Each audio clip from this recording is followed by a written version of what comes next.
How to transfer photos from USB to iPhone.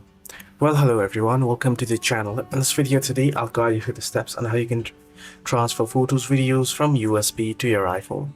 Well, the process is simple. Now, there are two different ways. The first is the photos that you have on your USB, you can transfer it to PC, and using the PC, you can transfer it to your iPhone. Now, I've already made a video on how you can transfer photos, videos from PC Windows to iPhone or iPhone to PC Windows, so you can check out my channel for it.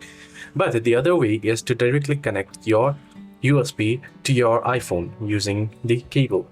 Once you have connected, you can simply go ahead and open up the Files application, and here head over to Browse. Under Browse, head back and head over to this page again back, and here if you have your flash USB drive connected, here you'll get another icon that is for the USB icon, and you'll be able to open up. Simply open it up, and on it you can select the photos and videos that you like to transfer and go ahead and select it and get back, and on your iPhone you can go ahead and paste it. So this is how you can easily transfer photos, videos from flash drive or USB flash drive to your iPhone. Hope this video was helpful. Do like and subscribe as well.